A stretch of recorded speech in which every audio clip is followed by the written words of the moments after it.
Friday games checkout में इस week जानेंगे गेमिंग इंडस्ट्री के सबसे बड़े हैक के बारे में, जो कि इतना सीरियस है कि आप कुछ गेम्स अभी ना ही खेलो तो बेहतर है। आखिर call of duty Warzone mobile के ग्लोबल रिलीज में क्या कमी रह गई? एक क्रेडिबल लीकर जिसने GTA 6 से रिलेटेड एक बहुत ही बड़ी न्यूज बताई है। कुछ पुराने गेम्स जिन्हें इंप्रूव्ड ग्राफिक्स के साथ रीमास्टर्ड किया जाएगा। क्यों PS5 Pro GTA 6 को 60 FPS पर रन नहीं कर पाएगा? एंड इसी के साथ और भी बहुत सारे इंटरेस्टिंग न्यूज जानेंगे आज। तो वीडियो को एक लाइक कर देना और चैनल को सब्सक्राइब कर लेना ऐसे ही अपडेटेड रहने के लिए। तो सबसे पहले बात करते हैं इस वीक के हाईलाइटेड न्यूज की, जिसमें आपका पीसी और आपकी पर्सनल इंफॉर्मेशन खतरे में हो सकती है अगर आपके पास एपेक्स लेजेंड या फिर इजी एंटी चीट का यूज करने वाला कोई भी गेम इंस्टॉल्ड है तो। एंड ये सब कहने के पीछे का कारण ये है कि कुछ दिनों पहले ALGS के दौरान कुछ स्ट्रीमर्स एंड प्लेयर्स के डिवाइसेस में किसी ने हैक्स फीड कर दिए, जो कि सब कुछ लाइव हुआ। गन बटन नाम का एक यूट्यूबर है जो कि कुछ दिनों पहले अपने फ्रेंड्स के साथ ALGS के मैचेस को खेलते हुए लाइव स्ट्रीम कर रहा था कि तभी उसके स्क्रीन पर दुनिया के सारे हैक्स दिखने लगे, जिससे वो काफी ज्यादा पैनिक हो गया क्योंकि गेन बटन के डिवाइसेस में कोई भी हैक्स इंस्टॉल्ड नहीं थे और किसी ने इस मैच के दौरान ही उसके डिवाइस को हैक करके ये हैक्स ट्रांसफर कर दिए थे। गेन बटन ने इसके सेकंड्स बाद ही गेम को क्विट कर दिया और इस पूरे मैटर के बाद ALGS को शट डाउन कर दिया गया। इसी से इंपीरियल हार नाम के गेमर के डिवाइस में भी अपने आप एम बॉट ऑन हो गया,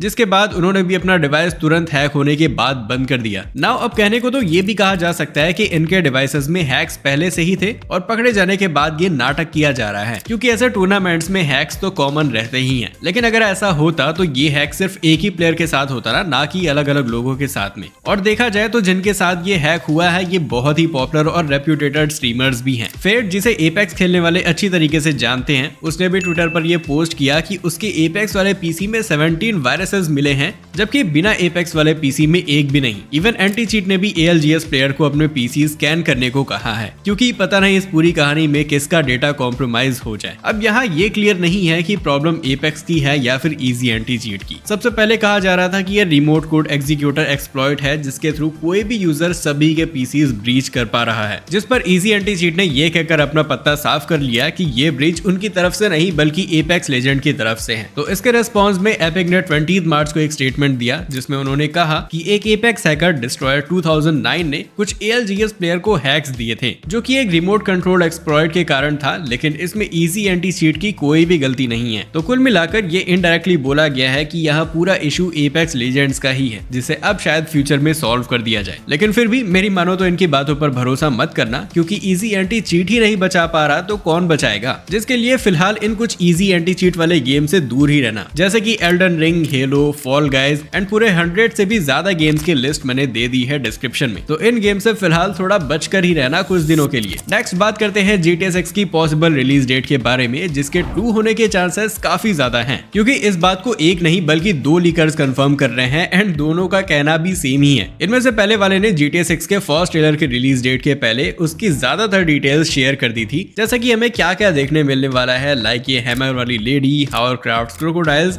एंड फ्लामिंगो वगैरह। एंड ट्रेलर रिलीज हो जाने के बाद उसकी सारी बातें सच निकली, मानो कि जैसे उसने ट्रेलर पहले ही देख रखा है। और इस लीकर के अकॉर्डिंग GTA 6 2025 के फर्स्ट क्वार्टर में ही रिलीज हो सकता है, जो कि जनवरी से लेकर मार्च तक का समय है। इसी बात को सपोर्ट करते हुए एक और लीकर सामने आया है, जिसका नाम है न्यूरोसिट्रिक्स। अब न्यूरो से रिलेटेड एक इंटरेस्टिंग बात यह है कि रॉकस्टार के GTA 6 से रिलेटेड कुछ भी इंफॉर्मेशन शेयर करने से पहले उसने बता दिया था कि हमें ट्रेलर 1 क्रिसमस के टाइम पर देखने मिलेगा, जिसके अगले ही दिन रॉकस्टार ने ऑफिशियल GTA 6 की अनाउंसमेंट कर दी थी। और अब न्यूरो ने एक और पोस्ट कर दिया है, जिसमें उसने GTA 6 की रिलीज डेट बताई है, जो कि होगी 18 फरवरी 2025। एंड पॉसिबली कोइंसिडेंस या फिर डीप रिसर्च कहो, लेकिन रॉकस्टार ने अपने सारे GTA गेम्स ट्यूसडे को ही लॉन्च किए हैं एंड 18 फरवरी 2025 को भी ट्यूसडे ही है, जो कि अच्छी बात है, क्योंकि ये पहले लीकर के बताए हुए डेट से कोइंसाइड भी कर रहा है। इस डेट के अलावा न्यूरो ने कुछ और भी इंफॉर्मेशन बताई कि हमें GTA 6 का सेकंड ट्रेलर अप्रैल 2024 में ही देखने मिलने वाला है। इसके अलावा उसने ये भी कहा कि ट्रेलर 2 में हमें फास्ट एंड फ्यूरियस के वॉल ड्रैग वाले हाइस जैसा एक हाई सीन देखने मिल सकता है। अब मुझे नहीं पता कि न्यूरो का सोर्स क्या है, लेकिन अगर ये गलत है तो वो हमें नेक्स्ट मंथ ही पता चल जाएगा, क्योंकि इसने क्लियरली बोला है कि हमें GTA 6 का सेकंड ट्रेलर अप्रैल में ही देखने मिल जाएगा। तो आपको क्या लगता है, GTA 6 का सेकंड ट्रेलर अप्रैल में ही आएगा या फिर ये बंदा झूठ बोल रहा है? ये तो थी गुड न्यूज, लेकिन एक काइंड ऑफ बैड न्यूज भी सामने आई है, और वो ये कि रिपोर्ट्स के अकॉर्डिंग अभी भी कंफर्म नहीं है कि PS5 Pro में GTA 6 60 FPS पर रन करेगा या फिर नहीं। PS5 Pro में PS5 से ही आइडेंटिकल CPU यूज होगा, जिसमें एक हाई CPU फ्रीक्वेंसी मोड होगा, जिससे कि वो PS5 से 10% फास्ट फास्टर काम करेगा। प्लस PS5 Pro का एक GPU फास्टर रेंडरिंग एंड एक high quality ray tracing provide करेगा। लेकिन इतने खतरनाक स्पेक्स होने के बाद भी डिजिटल फाउंड्री के फाउंडर रिच लेडबटर ने ये कहा कि GTA 6 PS5 Pro में भी 60 FPS सपोर्ट नहीं करेगा, बल्कि ये सिर्फ 30 FPS पे ही रन होगा। ऐसा क्यों? तो उनके अकॉर्डिंग दोनों PS5 Pro एंड PS5 के CPUs ऑलमोस्ट आइडेंटिकल हैं। तो अगर PS5 GTA 6 को 60 FPS पर रन नहीं कर सकता तो PS5 Pro भी नहीं कर पाएगा, क्योंकि CPU का काम केवल सिमुलेशन हैंडल करना होता है। और तो और PS5 Pro का CPU PS5 के कंपैरिजन में केवल 10% ही फास्टर है, जो कि एक बस माइनर सा अपग्रेड है। अब लेडबटर के इस क्लेम को सपोर्ट करने के लिए ये भी बोला गया कि सिंस सारे GTA गेम्स अपने रिलीज के टाइम पर 30 FPS ही लॉक्ड रहते थे, तो अगर PS5 Pro में भी 60 FPS पे GTA 6 को रन करना है तो ओरिजिनल PS5 में भी 60 FPS का सपोर्ट होना चाहिए। रही बात GTA 6 के 60 FPS को सपोर्ट करने की, तो वो अब रॉकस्टार पर डिपेंड करता है कि वो इसमें 60 FPS प्रोवाइड करते हैं या फिर नहीं, क्योंकि अगर 60 FPS का सपोर्ट लॉन्च के टाइम पर ही आ गया तो आपका काम PS5 में ही चल जाएगा और लोगों को PS5 Pro खरीदने की जरूरत नहीं पड़ेगी। RDR2 को सालों बाद एक पैच देखने मिला है। यस, 2 साल तक यही लग रहा था कि इस गेम को अबैंडन कर दिया गया है, लेकिन फिर रॉकस्टार ने इसके गेम स्टेबिलिटी एंड परफॉर्मेंस से रिलेटेड एक पैच रिलीज किया है, जिसमें इन्होंने कुछ बग्स फिक्सेस किए हैं। जैसे कि कुछ जगहों पर ये क्रैश हो जाया करता था एंड Windows 11 के अपडेट के बाद गेम में बहुत से इश्यूज भी देखने मिले थे। इसी के साथ अब RDR2 HDR10 एंड FSR 2.2 भी सपोर्ट करता है। तो ये देखकर अच्छा लगा कि एटलीस्ट RDR2 को पूरी तरीके से अबैंडन नहीं किया जा रहा एंड ये लोग अभी भी गेम पर ध्यान दे रहे हैं। बस वेट है तो वो है नेक्स्ट जेन पैच का, जिसमें 60 FPS का सपोर्ट आ जाए भाई एटलीस्ट। अब आपको पता होगा कि मैक्स पेन 1 एंड 2 के रीमेक्स अंडर डेवलपमेंट हैं एंड कुछ समय पहले ही रेमेडी ने इनसे रिलेटेड एक हिंट भी ड्रॉप किया था। और अब इन्हीं से रिलेटेड एक गुड न्यूज मिली है कि इन दोनों गेम का डेवलपमेंट बजट एलन वेक 2 के बराबर होने वाला है। मतलब कि अब हम इन रीमेक से और भी ज्यादा एक्सपेक्ट कर सकते हैं। इवन पॉसिबिलिटीज तो ये भी है कि इन दोनों ही गेम्स के अंदर पार्ट ट्रेसिंग भी देखने मिल सकता है। तो देखते हैं आगे चलकर ऐसा होता है या फिर नहीं। बाकी मैं तो मैक्स पेन 1 एंड 2 के रीमेक्स को खेलने के लिए बहुत ही एक्साइटेड हूँ। नाउ हर वीक हमें एक नए गेम का पीसी पोर्ट देखने मिल रहा है और इस बार नाम आया है गॉड ऑफ वॉर रैग्नारॉक का। तो हाँ, काफी समय तक एक प्लेस्टेशन एक्सक्लूसिव बने रहने के बाद अब इसे पीसी पर भी खेला जा सकेगा,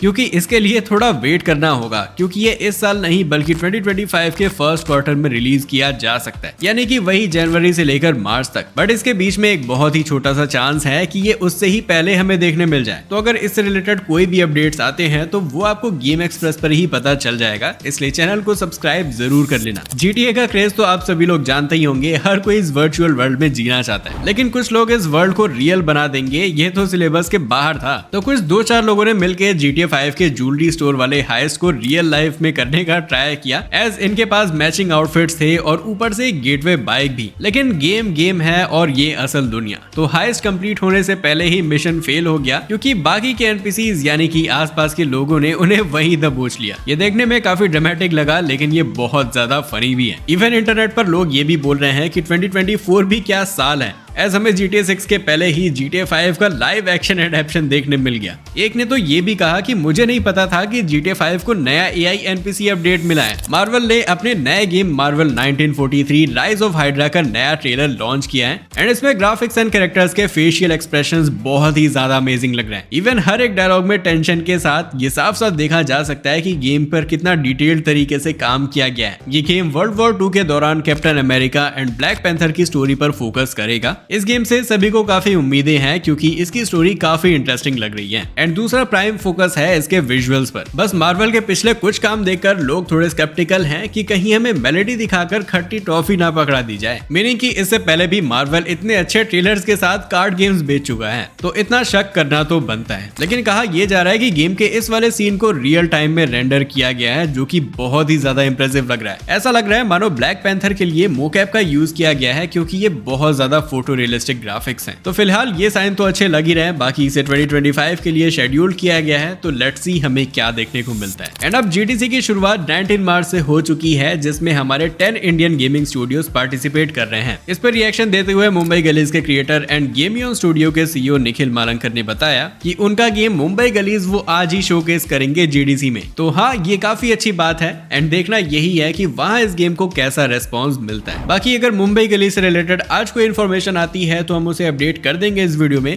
नहीं तो फिर इसे कवर किया जाएगा नेक्स्ट फ्राइडे गेम्स चेकआउट में। पोकेमॉन कंपनी को जिस चीज को सू करना चाहिए वो तो उनसे हो नहीं पा रहा, तो उन्होंने सोचा क्यों ना गड़े हुए मुर्दे को ही उखाड़ा जाए। लिटरली ये मैटर पैल वर्ल्ड से हटकर अब यूट्यूब तक पहुंच गया है, जिसमें द पोकेमॉन कंपनी ने नोआ J456 नाम के क्रिएटर को उसकी 7 साल पहले की एक वीडियो पर कॉपीराइट स्ट्राइक भेजा है। और वो किस लिए? तो नोआ ने 7 साल पहले अपने चैनल पर एक कॉल ऑफ ड्यूटी ज़ॉम्बीज का मॉडिंग वीडियो अपलोड किया था, जिसमें उसने कुछ पोकेमॉन कैरेक्टर्स का यूज किया था। और अब जाके 7 साल बाद उन्हें होश आया कि उन्हें इस वीडियो पर स्ट्राइक देना चाहिए। इसके रिजल्ट में नोआ का वीडियो डिलीट हो चुका है, लेकिन बदले में द पोकेमॉन कंपनी को बहुत सारे बैकलैशेस मिल रहे हैं लोगों से, क्योंकि इससे बाकी क्रिएटर्स के भी वीडियोस टेक डाउन हो सकते हैं जिसमें ऐसे ही पोकेमॉन के कैरेक्टर्स का यूज किया गया हो। लोगों ने सवाल उठाया कि 7 साल पुरानी सिंपल मॉडिंग वीडियो के ऊपर अगर स्ट्राइक पड़ सकती है तो पैल वर्ल्ड अभी तक कैसे बचा हुआ है। वेल, ये पोकेमॉन के क्रिएटर्स के लिए एक वार्निंग भी है, अगर आप इस पे कंटेंट बनाते हो तो थोड़ा संभल कर ही रहना, क्योंकि मैंने पर्सनली ऐसे चैनल्स देखे हैं जो कि पोकेमॉन कंपनी के स्ट्राइक्स की वजह से रातों रात गायब हो गए। नाउ अब जिस गेम का काफी समय से लोगों को इंतजार था वो फाइनली रिलीज हो चुका है, लेकिन लोगों को ये पसंद नहीं आ रहा है। यस, मैं बात कर रहा हूँ call of duty Warzone mobile की। काफी समय से ये गेम एक पॉइंट ऑफ इंटरेस्ट बना हुआ था कि ये गेम इंडिया में BGMI को टक्कर दे सकता है, लेकिन रिलीज के बाद इसके खुद हालत ऐसे हैं कि अगर इस गेम को कोई टक्कर देगा भी तो वो खुद ही लुढ़क जाएगा। यूजर्स के अकॉर्डिंग गेम बहुत ही ज्यादा बगी है, गेम में फ्रेम ड्रॉप्स इतना है कि मानो पुराना गेम खेल रहे हो, एंड ग्राफिक्स की बात ना ही की जाए तो बेहतर है। इवन स्नैपड्रैगन 870 जैसे हाई एंड डिवाइसेस में भी इसके हालात बुरे ही हैं। साफ समझ में आ रहा है कि गेम को डेडलाइन के चलते अनफिनिश्ड एंड बिना किसी ऑप्टिमाइजेशन के साथ रिलीज किया गया, जो कि आजकल हर गेम के लिए नॉर्मल सी बात हो गई है।